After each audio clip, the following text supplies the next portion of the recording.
Youth കോൺഗ്രസിലേക്ക് പുതിയ നേതൃത്വം വരുന്നു. രാഹുൽ മാങ്കൂട്ടം എന്ന യൂത്ത് കോൺഗ്രസിന്റെ പുതിയ അധ്യക്ഷൻ സ്ഥാനമേൽക്കുന്നു. തെരഞ്ഞെടുപ്പിലൂടെ അധ്യക്ഷനായി കടന്നു വന്ന രാഹുൽ മാങ്കൂട്ടത്തിന്റെ സ്ഥാനാരോഹണത്തിലൊക്കെ വലിയ ആക്ഷേപങ്ങൾ, ആരോപണങ്ങളൊക്കെ ഉയരുന്നു. വ്യാജ തിരിച്ചറിയൽ കാർഡുമായി ബന്ധപ്പെട്ട് വലിയ പ്രശ്നങ്ങൾ ഉണ്ടാകുന്നു. എങ്കിലും മോശമല്ലാത്ത തരത്തിലേക്ക് ചെറിയ ചെറിയ പ്രവർത്തനങ്ങളുമായി യൂത്ത് കോൺഗ്രസ് കടന്നു വരുന്നു. 2 ദിവസങ്ങൾക്ക് മുമ്പാണ് വളരെ ശക്തമായ ഒരു പ്രതിഷേധം സെക്രട്ടേറിയറ്റിന് മുൻപിൽ യൂത്ത് കോൺഗ്രസിന്റെ സംസ്ഥാന അധ്യക്ഷൻ രാഹുൽ മാങ്കൂട്ടത്തിന്റെ നേതൃത്വത്തിൽ നടന്നത്. ശക്തമായ നിലപാടുകൾ മാധ്യമങ്ങളിലൂടെ അറിയിക്കുന്നു. പോലീസിനോട് നേർക്കുനേർ നിന്ന് പോരാടുന്നു.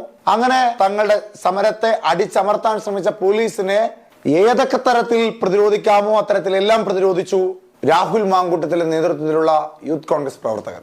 ഇതേ അവസ്ഥ തന്നെയായിരുന്നു ഇന്നലെ വണ്ടിപ്പെരിയാർ ഉണ്ടായിരുന്നത്. വണ്ടിപ്പെരിയാറിലെ പിഞ്ചോമനയെ പീഡിപ്പിച്ച് കെട്ടിത്തൂക്കിയ സഖാവ് അർജുന് അനുകൂലമായ രീതിയിലുള്ള നടപടിക്രമങ്ങൾ നടത്തിയ പോലീസിനെതിരായി പോലീസ് സ്റ്റേഷനിലേക്ക് മാർച്ച് നടത്തി യൂത്ത് കോൺഗ്രസ്. അവിടെയും ശക്തമായ നേതൃത്വം നൽകിയത് രാഹുൽ മാങ്കൂട്ടമായിരുന്നു. പോലീസുകാരോട് തനിക്ക് അറിയിക്കാനുള്ള എതിർപ്പ് കൃത്യമായി അറിയിച്ചു അവിടെയും രാഹുൽ മാങ്കൂട്ടം. സമരമുഖത്തോട് എതിർവശത്ത് നിൽക്കുന്ന പോലീസുകാരിൽ ഒരു CI, അദ്ദേഹത്തിന്റെ കയ്യിൽ ഒരു ദണ്ഡാണ് അല്ലെങ്കിൽ ഒരു മുളവടിയാണ് ഇരിക്കുന്നത്. അത്തരത്തിൽ മുളവടി പിടിച്ചുകൊണ്ട് പോലീസുകാർ നിൽക്കാൻ പാടില്ല എന്നാണ് നിയമം. ആ നിയമത്തെ ലംഘിച്ചുകൊണ്ടാണ് പോലീസുകാരൻ അവിടെ നിൽക്കുന്നത്. അതിനെതിരെ കൃത്യമായി താക്കീത് നൽകുകയാണ് യൂത്ത് കോൺഗ്രസിന്റെ സംസ്ഥാന അധ്യക്ഷൻ രാഹുൽ മാങ്കൂട്ടത്തിൽ. അദ്ദേഹം പറയുന്നതും വളരെ കൃത്യമാണ്. നിയമപരമായി അത്തരത്തിലൊരു ദണ്ഡ് പിടിച്ചു നിൽക്കുവാനുള്ള അധികാരം നിങ്ങൾക്കില്ല. അങ്ങനെ പിടിച്ചു നിൽക്കാൻ സാധ്യമല്ല. അങ്ങനെ പിടിച്ചു നിന്നിട്ടുണ്ടെങ്കിൽ, അതുപയോഗിച്ച് ആക്രമിച്ചിട്ടുണ്ടെങ്കിൽ പെൻഷൻ വാങ്ങാതെ വീട്ടിലിരിക്കാമെന്നും ഇത് പറയുന്നത് യൂത്ത് കോൺഗ്രസിന്റെ സംസ്ഥാന അധ്യക്ഷനാണെന്ന് വരെ കൃത്യമായി പറയുകയാണ് രാഹുൽ മാങ്കൂട്ടത്തിൽ. വല്ലാത്ത ആർജവത്തോടു കൂടിയാണ് അദ്ദേഹം പ്രതികരിക്കുന്നത്. വല്ലാത്ത ആത്മവിശ്വാസത്തോടു കൂടിയാണ് അദ്ദേഹം പ്രതികരിക്കുന്നത്. പുതിയ നേതൃത്വത്തിന്റെ കൈകളിൽ യൂത്ത് കോൺഗ്രസ് ഭദ്രമാണോ എന്ന് ചോദിക്കുന്നവർക്ക് മുമ്പിലുള്ള ഒരു തുടക്കം എന്ന പോലെയായിരുന്നു ഈ പോലീസുകാരനുള്ള ഈ താക്കീത്. നമുക്ക് രാഹുൽ മാങ്കൂട്ടത്തിന്റെ വാക്കുകൾ കേൾക്കാം.